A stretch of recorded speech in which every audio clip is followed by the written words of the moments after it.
Subscribe sekarang channel YouTube Novelas Kadina. Gratis. Bab 4156. Tepat ketika dia sangat ketakutan, Joseph memasukkan ujung jarum ke lehernya. Jarum ini sangat tipis dan pendek, jauh lebih kecil dari jarum pengumpul darah rata-rata. Dalam keadaan normal, jarum ini tidak akan terlalu menyakitkan. Tapi dia merasa, setelah jarum ini dimasukkan, semacam rasa sakit yang hebat dari mata jarum ini dengan cepat menyebar. Dan rasa sakit dan intensitasnya masih meningkat. Joseph berkata, ujung jarum mungkin memiliki sedikit cairan, jadi Anda seharusnya sudah merasakan sedikit. Tapi itu hanya 1/1000 dari jumlah total obat. Anda bisa bayangkan, setelah saya menyuntikkan jarum ini ke tubuh Anda. Apa yang akan Anda rasakan? Saya katakan, lalu setiap kali Anda bernapas. Rasanya seperti trachea tersedot ke dalam tumpukan pecahan kaca, sama menyakitkannya. Pria itu langsung berteriak ngeri, jangan tolong jangan Saya berbicara. Saya akan menceritakan semuanya. 10 menit kemudian. Beberapa mobil bisnis hitam berhenti di depan rumah Bibili. Selusin orang berpakaian hitam turun dan bergabung kembali dengan Joseph di dalam ruangan. Kemudian orang-orang itu membawa selusin atau lebih anggota kelompok Italia yang tidak sadarkan diri ke dalam beberapa mobil masing-masing. Segera setelah itu, kedua gadis itu naik ke salah satu mobil bisnis di bawah pengawalan Joseph. Selanjutnya, mobil bisnis ini, bersama dengan 4 mobil yang dikendarai oleh anggota grup Italia sebelumnya, meninggalkan rumah Bibili bersama-sama dan bersiul ke arah dermaga. Bibili, yang masih bingung, ditinggalkan di villa, ditemani oleh 3 tentara wanita dari front Cataclysmic. Segera. Di pintu masuk kasino grup Italia, selusin berbagai kendaraan sudah siap. Charlie dipimpin oleh Andre dan masuk ke Rolls-Royce-nya. Andre memegang pistol Beretta 92F buatan Italia di tangannya, moncongnya selalu mengarah ke Charlie, dan dengan wajah bangga dia berkata, "Pak, wait. Senjata ini diproduksi di kampung halaman saya, dan merupakan salah satu pistol terbaik di dunia. Jika kamu bekerja sama, aku tidak akan pernah menyakitimu, tetapi jika kamu berani mempermainkanku, jangan salahkan aku karena tanpa ampun." Charlie jarang berpura-pura menjadi angsa, bertentangan dengan keinginannya dia berbicara. "Pak Andre, Anda meminta saya untuk bekerja sama, lalu saya bekerja sama dengan baik dengan Anda. Pistol ini, lebih baik kau simpan, jangan sampai meledak." Andre melihatnya bertingkah seperti angsa, tetapi bahkan lebih sombong berkata, "Ini adalah pistol terbaik, yang terbaik dari yang terbaik, sama sekali tidak macet, tembakan langsung." Charlie menghela nafas tak berdaya, matanya dengan sedikit kasihan berkata, "Saya dapat melihat bahwa Anda menyukai senjata ini, maka Anda harus menghargai waktu yang Anda miliki." Andre mendengarkan dengan bingung, merasakan kata-kata Charlie sekilas seolah-olah tidak ada yang salah. Tapi hati-hati direnungkan, merasakan sesuatu tidak terasa benar. Namun, dia tidak berpikir lebih dalam. Karena menurutnya, Charlie sekarang benar-benar ikan besar di piringnya sendiri. Dia sudah memiliki pisau dapur di tangannya yang siap untuk ditebang, benar-benar menghancurkan keuntungan. Karena itu, dia bahkan tidak akan berpikir bahwa ikan ini akan kembali untuk memotongnya. Hal berikutnya, konvoi ini juga bersiul ke terminal pelabuhan. Pada saat yang sama, di 4 sisi Vancouver, ada banyak anggota grup Italia lainnya, yang sementara menerima perintah dan buru-buru pergi ke pelabuhan. Mereka telah menerima kabar bahwa bos telah mendapat kapal barang 15,000 ton. Jadi mereka akan memiliki kapal barang besar sendiri ketika mereka memulai bisnis penyelundupan lagi. Ini adalah lompatan besar dibandingkan dengan burung dan senjata. Jika Anda melihat seluruh Vancouver, tidak ada geng yang memiliki kapal kargo sebesar itu. Bab 4157. Jadi, setelah anggota kelompok mendengarnya, mereka semua sangat bersemangat dan tidak sabar untuk pergi ke dermaga untuk membuka mata. Namun, bagaimana mereka tahu bahwa saat ini, kapal barang ini telah melakukan semua persiapan sebelum keberangkatan? Hanya menunggu kelompok penumpang khusus mereka naik. Larut malam, terminal pelabuhan Vancouver sama sibuknya dengan siang hari. Pelabuhan besar pada dasarnya beroperasi 24 jam sehari, sehingga bahkan larut malam, lampu tetap menyala. Sejumlah besar truk pengangkut peti kemas terus-menerus keluar masuk. Dan dermaga terus-menerus memuat dan menurunkan kargo ke kapal yang berlabuh. Oleh karena itu, kendaraan yang datang ke dermaga satu demi satu tidak menimbulkan terlalu banyak alarm. Dipandu oleh anggota kelompok Italia, Joseph tiba di pelabuhan terlebih dahulu. Dan kemudian dengan mudah menurunkan kapal barang bobrok seberat 1,000 ton di dermaga sebuah kapal kecil. Di atas kapal barang ini ada 8 anggota kelompok Italia, serta 3 wanita muda yang telah diculik. Bersama dengan 2 orang yang dikendarai Joseph dan yang lainnya. Total ada 5 remaja putri yang diculik oleh kelompok tersebut dan siap diberangkatkan ke laut lepas malam ini. Joseph melakukan interogasi kejutan terhadap kelompok itu di kapal kargo tua. Dan ternyata pemimpin sebenarnya dari kelompok itu adalah orang Italia bernama Francesco Ricci. Dan Francesco ini, ternyata, adalah saudara laki-laki Andres. Menurut pengakuan Francesco, mereka telah merencanakan untuk berlayar ke laut lepas pada pukul 3 pagi ini. Dan temui kapal-kapal yang datang untuk mengambil barang di lokasi tertentu di laut lepas. Setelah pertemuan, pihak lain pertama-tama akan menjemput gadis-gadis itu. Dan untuk uang transaksi, mereka hanya akan membayarkan uang itu ke grup Italia setelah mereka membuang gadis-gadis itu. Setelah itu, Joseph langsung membawa semua orang ini ke kapal barang yang dibeli Charlie. Dan di dalam kapal barang ini, saat ini, ada lebih dari 100 tentara dari Front Cataclysmic. Hanya menunggu kelompok Italia datang ke pintu dan menyergap. Ketika Andre tiba di dermaga bersama Charlie dan anak buahnya. Konvoi telah berkembang dari kurang dari 10 mobil pada awalnya menjadi setidaknya 70 hingga 80 mobil, seperti ular rakus.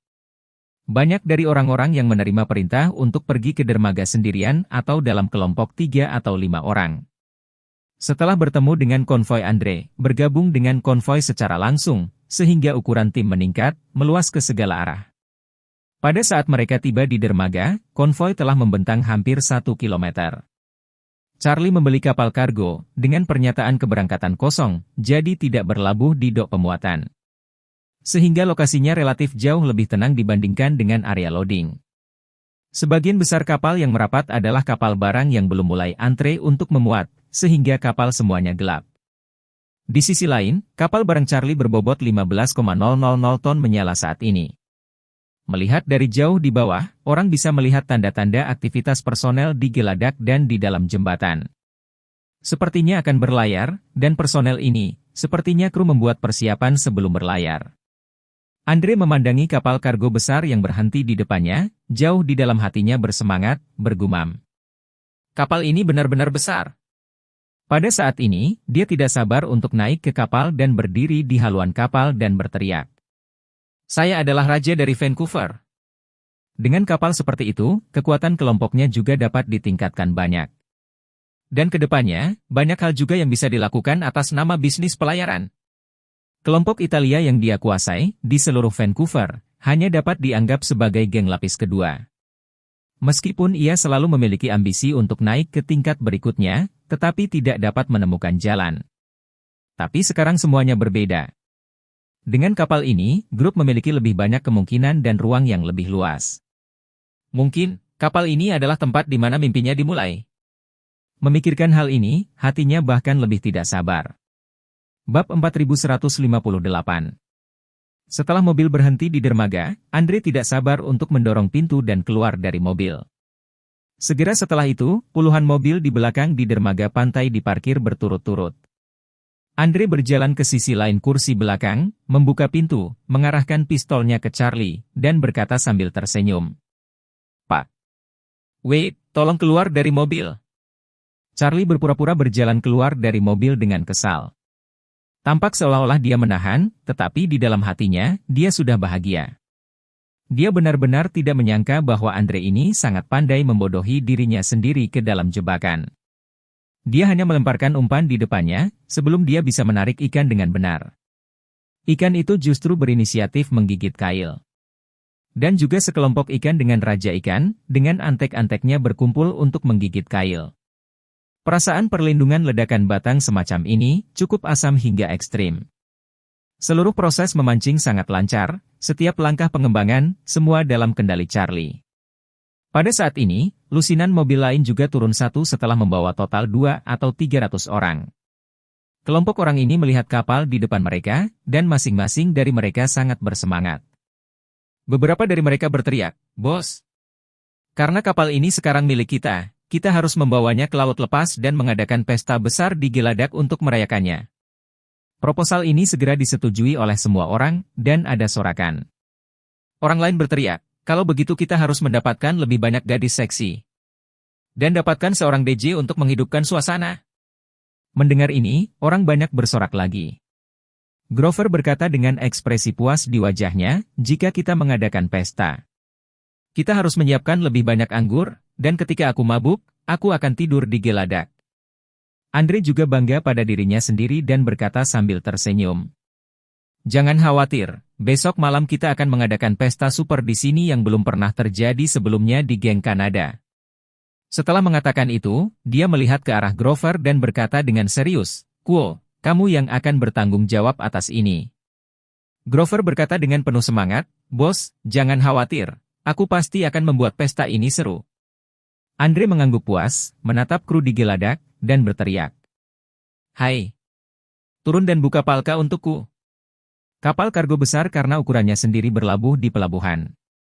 Ketinggian Geladak paling atas, kurang dari belasan meter, lebih dari beberapa puluh meter dari lantai dermaga. Oleh karena itu, umumnya setelah docking, dengan beberapa kabel tetap, akan membuka pintu samping. Kemudian di antara pintu dan lantai dermaga dipasang papan untuk memudahkan naik turun kapal. Andre berdiri di luar palka saat ini, tetapi palka tertutup dan hanya bisa dibuka dari dalam. Tetapi para kru tampaknya sangat tidak senang dengannya, bertanya dengan keras, "Kamu siapa? Silakan tinggalkan kapal kargo kami segera, atau saya akan memanggil polisi." Andre mengacungkan senjatanya ke Charlie dan berkata dengan dingin, "Mr. Wade, kamu berbicara dengannya." Charlie menganggukkan kepalanya dan berbicara, "Ini aku, buka palkanya." "Pak." "Menyeberang?" Anggota kru berseru dan bertanya, "Apakah Anda baik-baik saja Tuan Wade? Apakah Anda ingin saya memanggil polisi?" Charlie berkata, "Tidak perlu memanggil polisi, mereka semua adalah teman saya. Anda segera meminta seseorang membuka palka." Awak kapal kemudian berkata, "Baik Pak Wade, tunggu sebentar." Setelah mengatakan itu, dia mengambil interkom dan berkata, "Kawan kedua, sobat kedua. Buka palkanya, Tuan Wade ada di sini." Segera, palka tertutup di sisi kapal kargo dibuka. Dan seorang anggota kru di dalam melihat Charlie dan berkata dengan hormat, "Halo, Tuan Wade." Ketika Andre melihat palka itu terbuka, dia merasa seperti seorang jenderal kuno yang baru saja menaklukkan sebuah kota. Dan pihak lain sudah membuka gerbang dan sedang menunggu pekerjaan dan pemerintahannya. Pada saat ini, suasana hatinya luar biasa bersemangat, dan perasaan dirinya telah membengkak ke tingkat baru yang belum pernah terjadi sebelumnya. Dia berteriak kepada anggota kelompok di belakangnya, "Saudaraku, kapal ini akan menjadi milik kita mulai sekarang. Ikut denganku dan lihat sekeliling dengan baik." Bab 4159. Andre mengeluarkan teriakan kegembiraan dan ekstasi, dan juga membiarkan anggota kelompok di belakangnya bersemangat. Orang-orang dalam kelompok itu semuanya bersemangat, menunggu untuk naik ke kapal dan mencari tahu apa yang sedang terjadi. Senjata Andre terhadap Charlie berkata sambil tersenyum, "Mr. Wade, sulit bagimu untuk memimpin di depan." Charlie tidak mengatakan apa-apa, melangkah maju, dan berjalan masuk. Andre dan Grover mengikuti dari belakang, dan kerumunan yang mengikuti dengan cermat bersorak sambil dengan cepat menyerbu masuk. Di kapal kargo besar semacam ini, bagian daya, bagian kontrol, dan bagian hidup kru semuanya ada di buritan. Sedangkan bagian depan penuh dengan penyimpanan kargo. Dari palka ini, yang pertama masuk adalah struktur baja dari tangga, turun ke ruang mesin, maju ke ruang kargo. Tetapi lorong-lorong ini telah dikunci terlebih dahulu, setelah masuk, Anda hanya dapat mengikuti tangga ke atas. Termasuk Andre, tidak ada yang tertarik dengan struktur kapal. Mereka hanya ingin buru-buru ke lantai paling atas, terlebih dahulu menguasai seluruh jembatan. Jadi, sekelompok orang bergegas berkerumun. Pada saat ini, hanya ada beberapa tentara dari Front Bencana Alam di dalam jembatan, dan pemimpinnya adalah Joseph. Begitu Charlie berjalan, Joseph membuka mulutnya dan melaporkan, "Pak Wade, kami siap, kapan menurutmu kita harus berlayar? Kamu masih ingin berlayar?" Andre di samping Charlie mencibir 2 kali, mengangkat pistolnya, dan mengarahkannya ke kepala Joseph, berkata dengan dingin, Beritahu semua orang untuk menghentikan apa yang mereka lakukan dan berkumpul di Geladak. Jika ada yang berani memanggil polisi, aku akan menjadi orang pertama yang membunuhmu. Melihat senjata pihak lain, Joseph hanya bisa sedikit tercengang dan menghela nafas pada Charlie. Pak Wade, saya tidak akan berbohong kepada Anda, saya tidak ingat kapan terakhir kali saya menodongkan pistol ke kepala saya. Andre tidak menyangka Joseph berani berbicara dengannya seperti itu, dan berkata dengan wajah ganas. Nak, di Vancouver, jangan berbicara terlalu keras, ini adalah naga tersembunyi dan harimau berjongkok. Karakter kecil sepertimu, yang tidak tahu bagaimana mati, jika kamu menyinggung seseorang di sini. Ketika Charlie mendengar ini, dia tidak bisa menahan tawa 2 kali dan berkata kepada Joseph. Joseph, ini adalah pemilik grup Italia Vancouver, yang dikatakan sangat mengesankan di kota. Hanya tangannya yang menutupi langit? Joseph tidak bisa menahan tawa.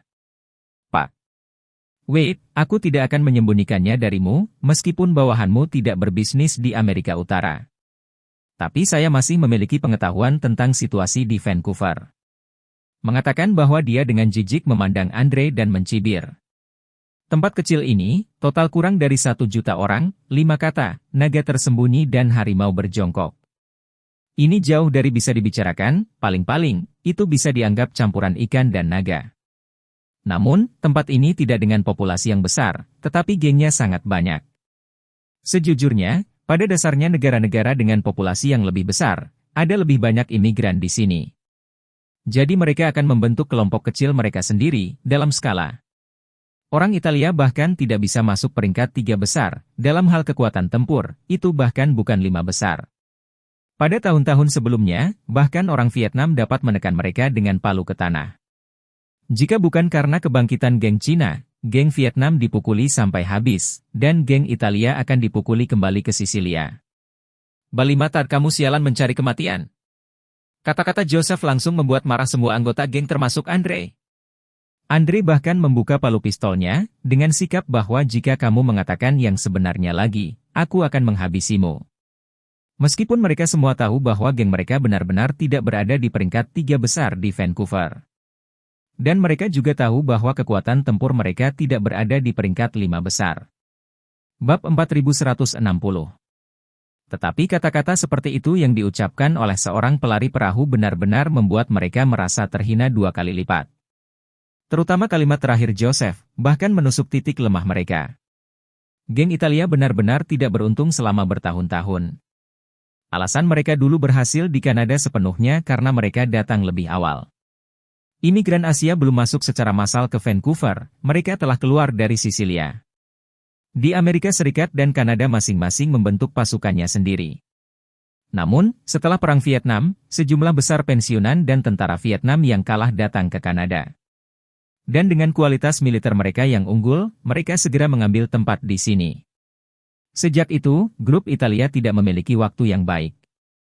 Belakangan, dengan munculnya geng Cina, pasukan Eropa Timur kemudian menyusup, bahkan Vietnam semakin sulit. Tahun-tahun ini, seluruh kelompok Italia berada di celah-celah untuk bertahan hidup, hari-hari benar-benar mencekik. Joseph saat ini mengabaikan pistol Andre, bahkan tidak memandangnya, tetapi dengan wajah tenang berkata kepada Charlie.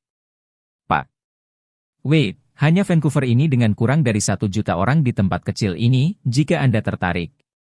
Beri bawahanmu 1 malam saja, aku bisa membuat Vancouver semua pemimpin geng, berbaris untuk berlutut di depanmu untuk bernyanyi memujimu.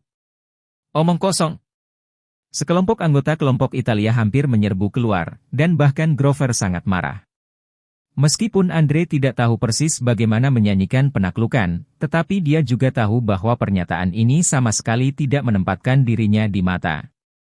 Dia memandang Joseph dan berkata dengan suara dingin, "Kamu sangat keras. Awalnya saya hanya ingin kapal ini.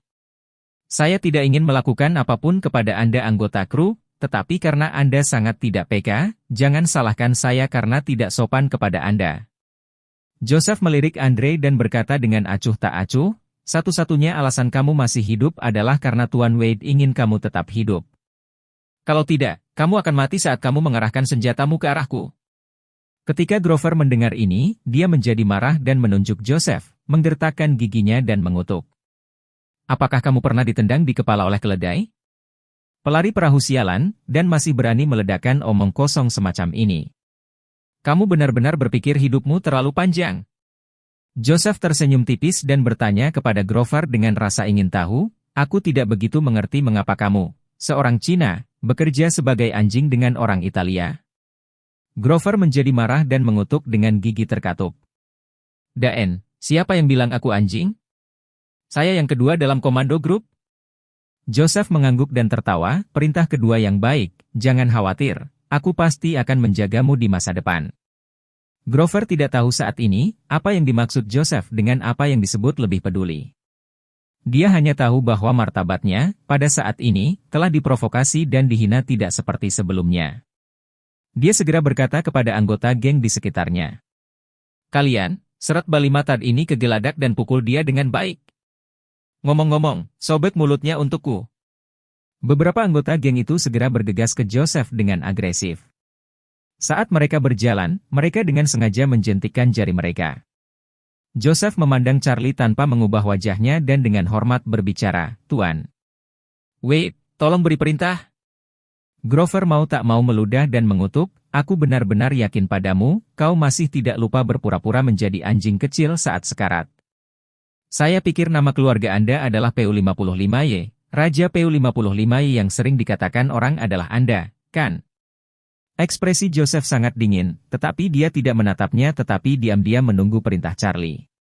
Pada saat ini, Charlie terlalu malas untuk berpura-pura menjadi pengecut lagi, meregangkan tubuh dengan malas dan dengan santai berkata. Joseph, sebelum kamu melakukannya, perkenalkan dirimu terlebih dahulu kepada mereka. Kata-kata Charlie langsung membekukan geng Andre dan Grover. Grover mau tak mau berpikir, tidak apa-apa jika siapa namanya kehilangan akal, tapi apakah pria bernama Wade ini juga kehilangan akal sehatnya?